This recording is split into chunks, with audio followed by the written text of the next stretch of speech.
The Chiefs are a fun time because you have a camp of people that think they're the best dynasty of the past 10 years.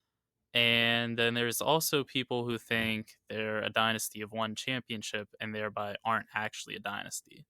Throughout the video, I'll try to investigate just how good the team currently is. So let me know if you agree or disagree in the comment section below. Starting with a real positive, we have Patrick Mahomes, who is undoubtedly one of the most talented quarterbacks to ever play.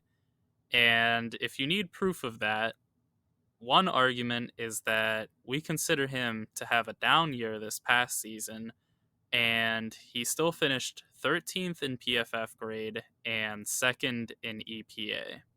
Now that he's used to taking checkdowns, there's basically no issues in his game, and his positives are about as positive as can be.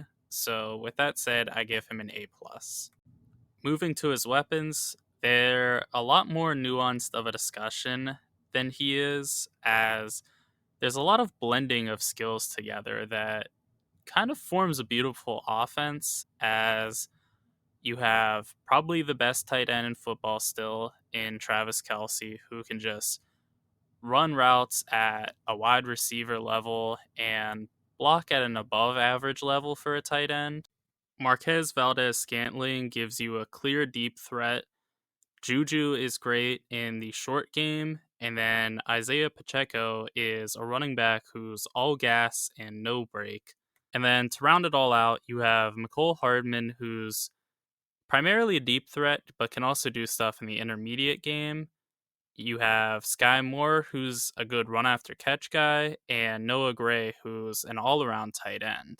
So you have some versatility in what you can do package wise, but each player's skill set is pretty set in stone, and it allows them the positive of being able to do what they're best at, but it also is somewhat easily schemed against because you know what they're going to be doing.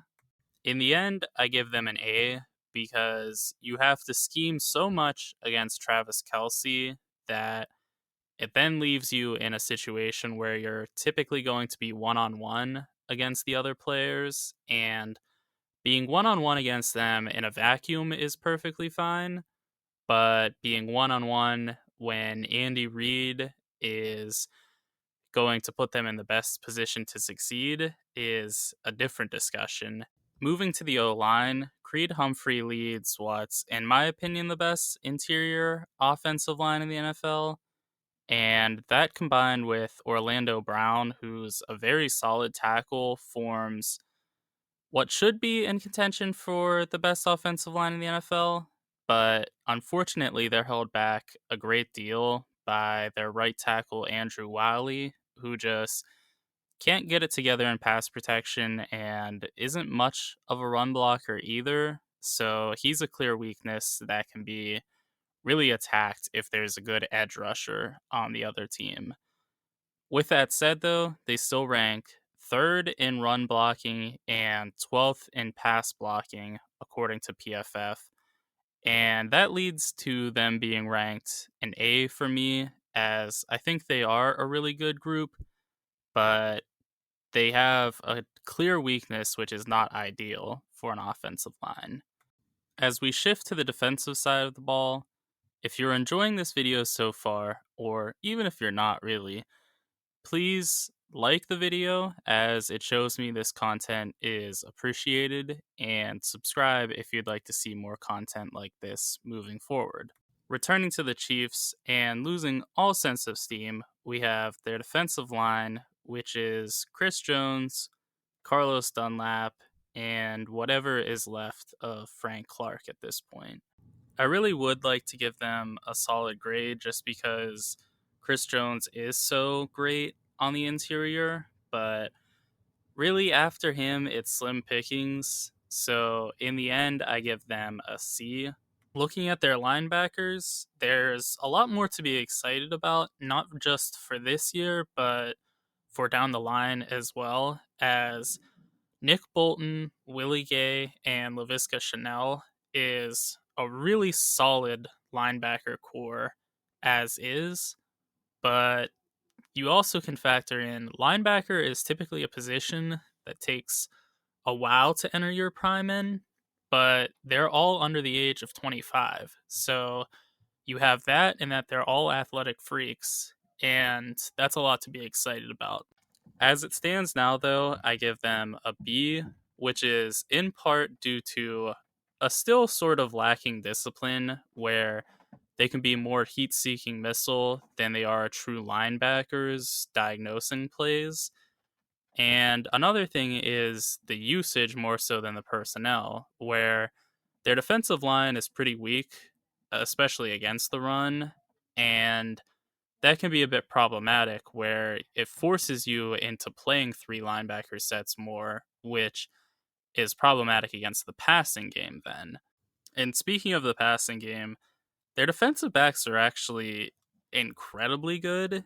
And that's really surprising because Charvarius Ward was arguably their best corner, and they let him go in free agency. But they replaced him with Trent McDuffie, who just kind of continues the stereotype of all Washington corners being fantastic. In addition to him, they have L'Jarius Sneed, who has become a true shutdown corner, albeit from the slot, which, in my opinion, is actually more difficult than to do from the outside because there's so many shifty slot guys that are given choice routes. So there's so many things you have to guard on every single play. So it's incredibly difficult to do. But so far this year, Sneed has been completely up for the challenge. And then briefly, just to go over everyone else, as they are super deep and can go 6 defensive backs at a time, which is a real luxury. They have Juan Thornhill, who is one of the few remaining defensive backs for them that's been here more than just this year. He's been having a bit of a down year, at least PFF seems to think so, as they rank him 74 out of 88 safeties. I haven't really noticed him being an issue in any of the games I've watched, but maybe they're seeing something I'm not. Joshua Williams is another great rookie they got in the mid round, in the fourth round, I believe. He's 6'3 and incredibly physical. He might be their weakest corner, but that's more so he's just good and everyone else seems to be incredible. Brian Cook is, get this, a rookie who is a do it all safety that is, in my opinion, their Honey Badger replacement. He seems to be very good as a blitzer and can just do anything around the line of scrimmage. And then lastly, there's Justin Reed, who is a sneaky good pickup for them this past offseason, who I would describe as being a true free safety plus, meaning he's good as a traditional cover three safety in the middle of the field, but he can also do some manning up where he could erase a tight end or maybe the other team's worst receiver. And that's really valuable. That's a trait that all of these defensive backs have to a degree, as the Spagnola system is very predicated on being able to man up regardless of what position you are. So all of these guys are at least proficient in man coverage, and Justin Reed is a bit more than that, I would say. Finally, we have their coaching, where Andy Reid is one of the premier offensive minds in the NFL right now, and probably throughout history as well. He first and foremost is not running a Shanahan style offense, meaning he's not running outside zone and is instead more focused on power running in the 3 plays approximately they run per game. The lack of running is one of the few issues I do have with him, and it sounds weird because acknowledging that Patrick Mahomes is one of the best quarterbacks ever is sounding like you would want to pass on every play, but I think you would put yourself in a bit of a better situation if you would force the defenses to respect both the run and the pass. There is also this widely believed idea that he's bad with time management, but I'm not sure if that's actually a thing still, or if that's more so people holding on to ideas they've had for a while now. I can't really remember a situation in recent memory where he's just dropped the ball with time management, but I'd still say it still has me a little bit nervous in big situations. And lastly, he can be a bit of a boomer with fourth down decisions. And by that, I mean he can be a bit too passive, especially considering they have a great offensive line and Patrick Mahomes, who is just almost a guaranteed positive play, let's be honest. I also think Steve Spagnuolo is a great defensive coordinator, especially for a team that can play ahead with a lead a lot. So, with that said, I give their coaching an A. So, their total grade is a 91 out of 100, which means they're the best team I've rated so far. That doesn't mean, though, I think they're the best team against every team, especially because they have such a volatility in skill distribution. What it does mean, though, is I think this team is ripe for the Super Bowl conversation and are a threat for anybody in the NFL. I appreciate you making it to the end of the video, and if you've made it this far, please be sure to like and subscribe for more content.